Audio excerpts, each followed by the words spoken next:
मंत्री जी, महाराज ने आपको इसी वक्त अपने कक्ष में बुलाया है। ठीक है सैनिकों, आप चलिए, मैं अभी आता हूँ।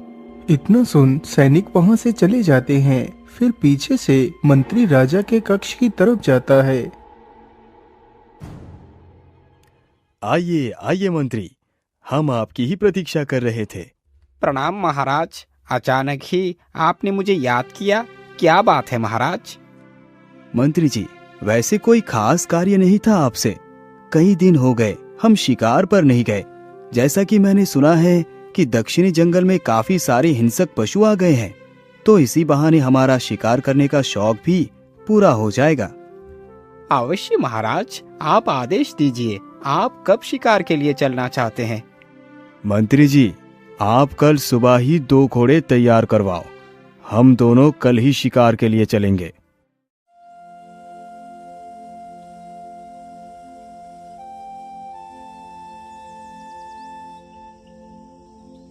अगली सुबह होते ही राजा तथा मंत्री दोनों तैयार होकर जंगल के लिए निकल पड़ते हैं।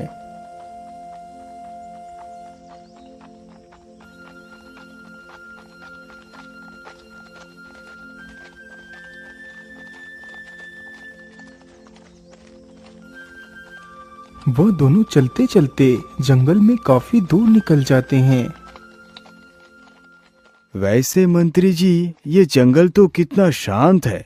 ऐसा लगता है जैसे इस जंगल में तो कोई जीव जंतु रहता ही नहीं। महाराज, मैंने सुना है इस जंगल में नरभक्षी जीव भी रहते हैं। शायद इसी वजह से जंगल के पास इंसान तो दूर, एक पक्षी तक की चहचहाट सुनाई नहीं दे रही। कोई बात नहीं मंत्री जी, यदि ऐसा भी कोई जीव है इस जंगल में तो उसे भी मेरा साहस देखना पड़ेगा। महाराज, मैंने ये भी सुना है कि वो जीव मायावी भी है। उसका मुकाबला करना किसी इंसान के बस की बात नहीं। अरे मंत्री जी, आप भी ना कितना डरते हैं। आप भी चाणक्य की बात बोल रहे हैं। जब तक कोई डरावनी चीज हमारे समक्ष ना आए तब तक हमें उससे डरना नहीं चाहिए। जब वो हमारे समक्ष आ जाए तो बिना डरे अपनी पूरी शक्ति के साथ उसका मुकाबला करना चाहिए। महाराज, मैं तो आपको सचेत कर रहा था। आगे आपकी मर्जी, आप जैसा उचित समझे। वह दोनों एक दूसरे से बातें करते हुए जंगल में काफी दूर तक चले गए। तभी उनके सामने 2 रास्ते नजर आए। मंत्री जी, आगे तो 2 रास्ते हैं। अब हमें क्या करना चाहिए? महाराज, मेरे हिसाब से हमें सीधे ही चलना चाहिए। परंतु मंत्री जी, सीधे ही क्यों? हम इस दूसरे रास्ते को भी तो चुन सकते हैं। नहीं महाराज, हमें दूसरा रास्ता नहीं चुनना चाहिए, क्योंकि लोगों का कहना है कि ये दूसरा रास्ता बड़ा ही खतरनाक है। आज तक जो भी इंसान इस रास्ते पर गया वो कभी भी वापस लौट कर नहीं आया। मंत्री जी, आप घबराइए मत। हम दोनों इस रास्ते पर जाएंगे भी और लौट कर भी आएंगे। आप मुझ पर विश्वास रखें। इतना बोल वह दोनों उसी रास्ते पर चल पड़ते हैं।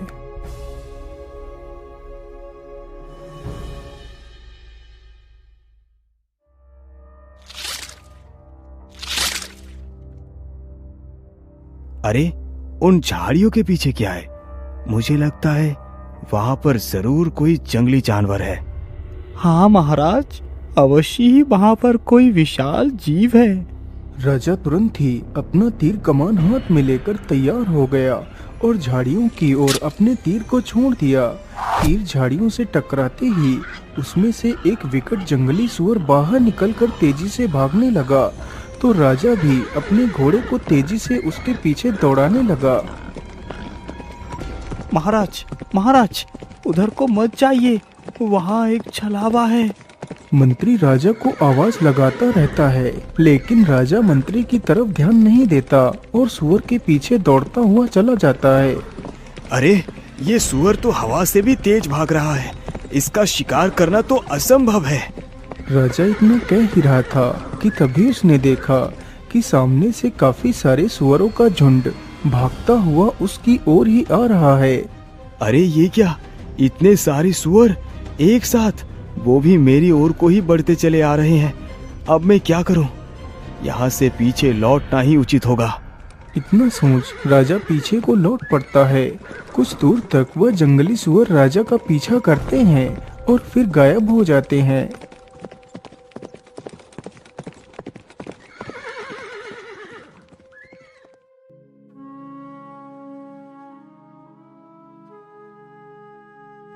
अरे, ये मैं किस दिशा में आ गया? यहाँ से बाहर जाने का रास्ता किधर को हो सकता है? मुझे लगता है रास्ता उस तरफ है। चलो उधर को ही चलता हूँ। राजा उसी ओर को चल पड़ता है। राजा चलते चलते जंगल में और भी ज्यादा अंदर तक चला गया। उसी स्थान पर एक राक्षसी रहा करती थी, जो इंसानी तथा जानवरों का मांस बड़े ही चाव के साथ खाती थी। उस वक्त वह एक हिरण का मांस खा रही थी।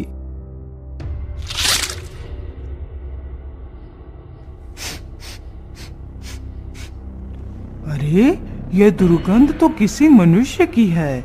इसका मतलब मेरे आसपास कोई मनुष्य भटक रहा है। वह तुरंत ही पेड़ पर चढ़ गई तो उसने देखा कि राजा गुमसुम सा होकर घोड़े पर बैठा हुआ है।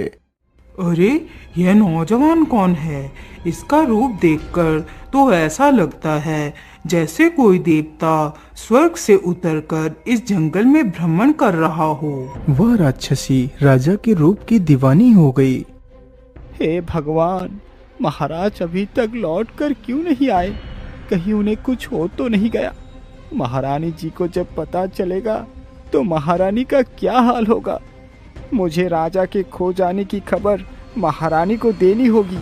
मुझे लगता है मैं इस जंगल में खो चुका हूँ, लेकिन जंगल से बाहर जाने का कोई ना कोई मार्ग अवश्य होगा। मुझे उस ओर जाना चाहिए।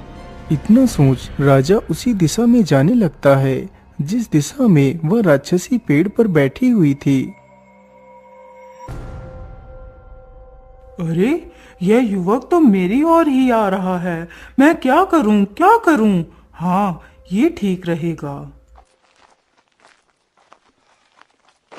इतना कह राक्षसी ने अपना स्वरूप बदलकर एक सुंदर राजकुमारी का वेश बना लिया और नीचे आकर खड़ी हो गई। अरे, ये क्या? अभी कुछ क्षण पहले ही तो वहां पर कोई भी नहीं था। अचानक ही उस स्थान पर ये इतनी सुंदर युवती कहां से आकर खड़ी हो गई? मुझे इसी से रास्ता पूछना चाहिए। ये बात सोच राजा अपने घोड़े को उसी युवती की तरफ ले जाता है, लेकिन तभी वह युवती वहां से आगे की ओर चल पड़ती है। जब तक राजा 2 कदम आगे को बढ़ाता है, तब तक वह युवती राजा से 8 कदम आगे और चली जाती है। अरे, ये युवती तो कितनी जोर चलती है। मैं घोड़े पर सवार होकर भी उसको पकड़ नहीं पा रहा। अरे सुंदरी, जरा मेरी बात सुनो। अरे, मैं आपको ही बुला रहा हूँ। तुम कहाँ जा रही हो? सुनो जरा। राजा कई बार उसे आवाज मारता है, लेकिन वह युवती पीछे मुड़कर तक नहीं देखती। वह बस आगे को बढ़ती हुई चली जाती है। आखिर ये युवती मेरी बात को सुन क्यों नहीं रही है? राजा उसका पीछा करते करते काफी दूर तक निकल जाता है। वह स्त्री एक कुएं के पास जाकर रुक जाती है।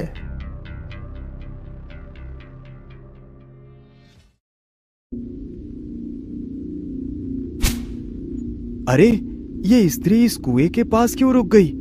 अरे अरे, ये क्या कर रही हो तुम? रुक जाओ।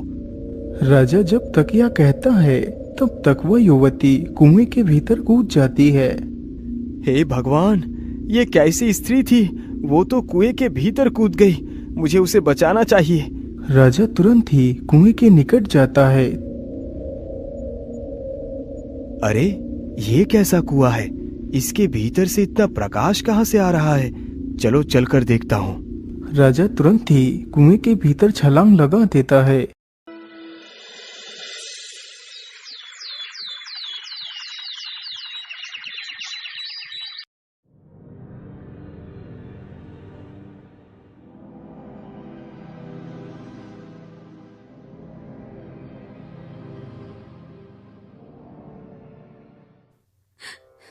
नहीं, नहीं, मैं अब अपने पति के बिना नहीं जी सकती। मैं भी सती हो जाऊंगी। महारानी जी, आप ऐसी बातें ना कीजिए। अभी राजा की कोई ऐसी पक्की खबर तो नहीं मिली है, फिर आप सती होने की बात क्यों कर रही हैं? और वैसे भी राजा के शब्द के बिना आपका सती होना उचित नहीं। तो आप ही बताओ मंत्री जी, मैं क्या करूं? महाराज की यह खबर सुन मेरा कलेजा फटा जा रहा है।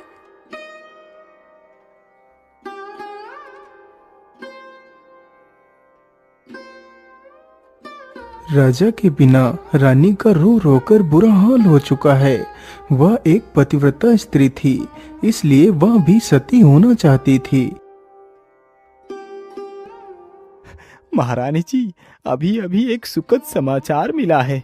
गुरुदेव ने भविष्यवाणी की है कि महाराज अभी जीवित है और वो जंगल में किसी गुप्त महल में है। मेरे हिसाब से जब तक महाराज नहीं मिलते तब तक राजकाज आपको ही संभालना चाहिए। इस प्रकार प्रलाप नहीं करना चाहिए।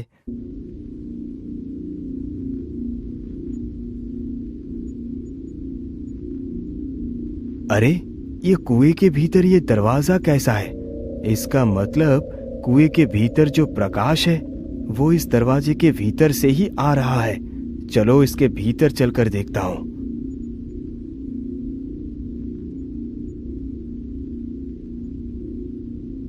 राजा तुरंत ही दरवाजे को स्पर्श करता है तो दरवाजा खुद ब खुद खुल जाता है। तो राजा भीतर को प्रवेश कर जाता है।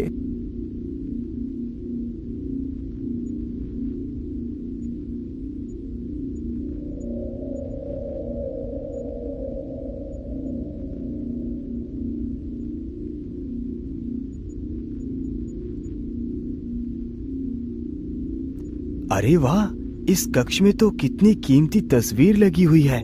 देखने में तो ऐसा लगता है जैसे ये सारी तस्वीर कुछ कहना चाहती है। राजा यह सारी बातें बोल रहा था कि तभी सामने लगी तस्वीर धीरे धीरे किनारे की ओर खिसकने लगी। अरे, ये क्या हो रहा है? ये तस्वीर खिसक क्यों रही है?